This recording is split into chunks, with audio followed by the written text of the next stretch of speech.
अरे मैम साहब, मैं तो आपके सैंडल साफ कर रही थी, देखिए कितने गंदे हो रहे थे। नहीं नहीं, मेरी सैंडल बिल्कुल ठीक है, मुझे साफ नहीं करवानी। जाओ तुम। ठीक है मैम साहब, मैं आपकी गाड़ी साफ कर देती हूँ, मुझे गाड़ी साफ करना बहुत अच्छे से आता है। तुम तो खामखा मेरे गले पड़ रही हो।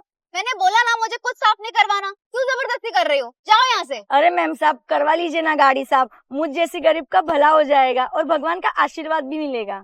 ठीक है, ये लो, अच्छे से गाड़ी साफ करना। शुक्रिया मैम साहब, मैं अब भी 5 मिनट में गाड़ी साफ कर देती हूँ।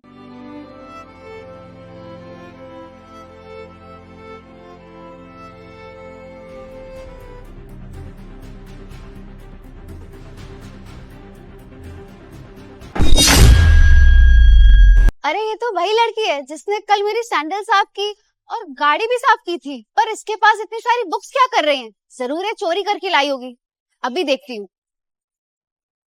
वाह भाई, मानना पड़ेगा तुझे। अरे मैम साहब, आप?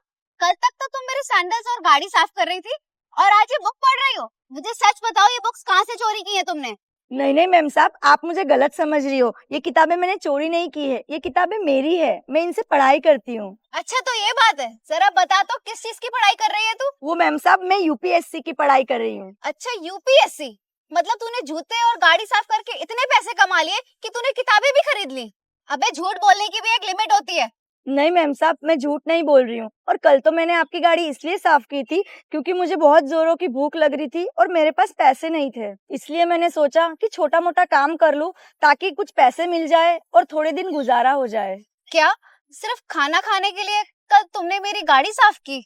जी मैम साहब, दरअसल बात यह है कि मैं इस शहर में अकेली रहती हूँ और मेरे पति गांव में झाड़ू बनाने का काम करते हैं। मेरे माँ बाप के जाने के बाद मैंने यूपीएससी की पढ़ाई छोड़ दी थी, पर जब मेरे पति को पता चला तब उन्होंने मुझे आगे पढ़ाने का फैसला किया। मैम साहब, तब से मेरे पति का यही सपना रहा कि मैं यूपीएससी की पढ़ाई पूरी करूं और गवर्नमेंट जॉब हासिल करूं।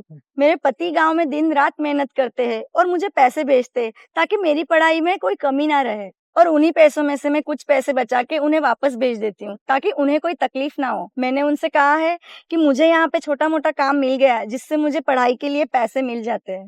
एक बात बताओ, तुम रहती कहाँ हो? मैम साहब, मैं कभी कभी रेलवे स्टेशन, कभी बस स्टेशन, या तो कभी कभी बंद दुकान के आगे भी रह लेती हूँ। आजकल के टाइम में इतनी मेहनती और हिम्मत वाली पत्नी भी होती है, इस बात का यकीन नहीं हो रहा मुझे। तुम बहुत किस्मत वाली हो जो तुम्हें इतना अच्छा पति मिला है, जो मेहनत करके तुम्हारे सपने को पूरा करने में तुम्हारा सपोर्ट कर रहा है। वरना आजकल तो ऐसे पति भी होते हैं जो अपनी पत्नी को घर से बाहर तक नहीं निकलने देते। उन्हें लगता है अगर उनकी बीवी पढ़ लिख गई तो उनकी शान कम हो जाएगी। और तुम्हारे लिए मैं यही दुआ करूंगी कि तुम पढ़ लिख के कुछ बन जाओ और दूसरी बीवियों के लिए मिसाल कायम करो। आपका बहुत बहुत शुक्रिया दीदी। अच्छा सुनो, तुम मेरे घर काम करोगी? आपके घर? लेकिन वो मैम अरे साहब। घबराओ मत, मैं तुमसे ज्यादा काम नहीं करवाऊंगी। मैं तो तुम्हें सिर्फ इसलिए बोल रही हूँ कि तुम्हें रहने के लिए एक छत मिल जाएगी और बाकी की पढ़ाई तुम आराम से कर सकती हो। और जैसे ही तुम्हें टाइम मिल जाए तुम मेरा छोटे मोटे कामों में हाथ बटा देना। दीदी, आपका बहुत बहुत शुक्रिया जो आपने मेरे बारे में इतना सोचा। ठीक है, चलो मेरे साथ।